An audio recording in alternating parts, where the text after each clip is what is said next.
Welcome back. Video obtained by Fox News of former Venezuelan dictator Nicolas Maduro in DEA custody there on your screen as he arrived in New York City yesterday evening. Time now to bring in our Sunday panel. USA Today White House correspondent Francesca Chambers, host of The Guy Benson Show on Fox News Radio, Guy Benson, Fox News contributor Richard Fowler, and George Washington University law professor Jonathan Turley. Thanks to all of you. We're going to dive into the politics of all of this. Real quick, Jonathan, I want to ask you from a legal perspective. We just heard the president yesterday, Secretary Rubio yesterday, General Keane laid out now a path looking forward for Venezuela, where if the United States is not in agreement with the interim president, the administration may very well look to remove her from power, as well as a host of other cabinet officials in that country. Can the U.S. really do that? Yes, both practically and legally. When the president says we're going to hand this over, sort of the new Gitmo policy, give it to Marco, because there's a rumor that he's sleeping 3 hours a night. So he has a little bit of. He needed another job. Another job, right. But the fact is that this is squarely within the previous case of Noriega in terms of the law enforcement aspects. And they really ramped that up by having law enforcement personnel in the extraction team to put him under custody, take him to New York. That seems to be iron-plated, and I don't think Maduro is going to be any more successful than Noriega was. Now, in terms of the aftermath, yeah, presidents are allowed to regime change, to engage in nation building. You can't have a judge that says, I'm not going to allow that. That's within the Article 2 powers of the president. You can object to it. You can say that that's not a policy we should pursue. But absent some countervailing act by Congress, and I'm not even sure they could go very far on that, I think that he's in a good position. It's been done before.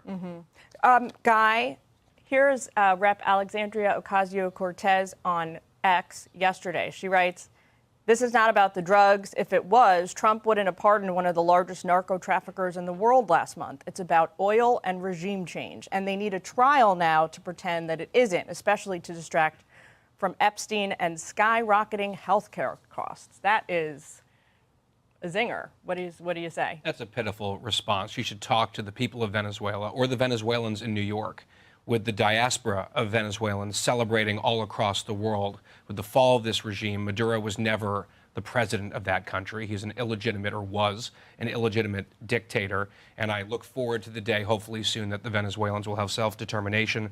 What an achievement by our military, another flawless operation. I think politically, Jillian, the American people are willing to see the military leveraged for overwhelming uses of power, for military strikes and missions like this, so long as they are discreet, limited, and not open-ended nation building and that sort of thing. And we've seen that as a hallmark of Trump foreign policy going back to the previous Trump administration, and of course we've seen it vis-a-vis Iran and Venezuela here. For the Democrats, it's just bizarre. The Biden-Harris administration offered a $25 million reward leading to the capture and arrest of Nicolas Maduro. And now Democrats seem to be objecting to, and the DNC is fundraising off of, being angry about the arrest of Nicolas Maduro.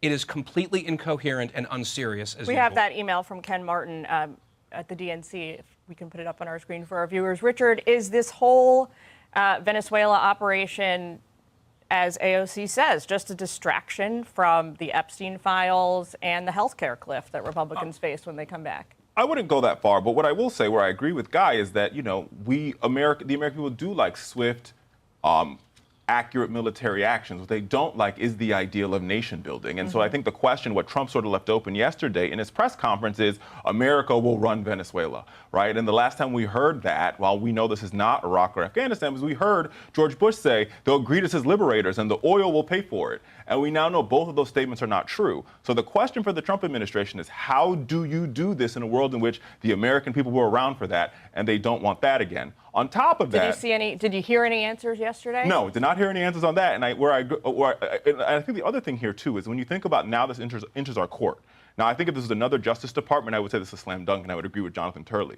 This Justice Department has some trouble with these blockbuster cases, whether it's Letitia James, whether it's James Comey, whether it's the turkey sandwich hoagie guy here in Washington, D.C., where they couldn't land a misdemeanor case. So now there's a lot of questions on how this administration will handle the aftermath of a perfect operation yesterday, and I think that's why Democrats are asking questions. What do you say to that, Francesca, this idea that there is virtually zero appetite among the U.S. military, among voters, for another foreign war with no end point in sight? In this case, maybe not a war, but, you know, you break it, you buy it. Well, the president has been receiving some pushback from some of his MAGA supporters, including Marjorie Taylor Greene, who is one of his former close allies, as well as other Republicans and Democrats in Congress. But with respect to the foreign war aspect, I mean, we're already in Venezuela now. The question, as we go back to what Richard was saying, there's many open-ended questions. How do they plan to get to this judicious transition? Who is going to run the country in the interim? And going back to the question of the oil, the president says, and administration officials have said that this is, you know, something that American blood, sweat, and tears have went into, and that America should have access to this oil. Okay, which companies, which oil companies are going to go in and rebuild the infrastructure, and then who is that money going to go to? Is it going to go to the American government, those companies? How much of that is going to the Venezuelan people? I think part of the problem with calling regime change and how negative that sounds is that this indictment is going to be a regime change. He was not the only people indicted. There's a slew of Maduro lieutenants still there. Including his wife, Yes, who apparently. are indicted. And so just the enforcement of the law enforcement portion of this is going to end up with regime change because the regime was the criminal enterprise. So at the end of the day, there's not going to be the same people there if this case is fully prosecuted. Panel, we got to leave it there. Thank you all for joining us on the first Sunday of the new year. Happy New Year to you. Happy New Year. Happy New Year. Hey everyone, I'm Emily Campagno. Catch me and my co-hosts Harris Faulkner and Kaylee McEnany on Outnumbered every weekday at 12 p.m. Eastern, or set your DVR. Also, don't forget to subscribe to the Fox News YouTube page for daily highlights.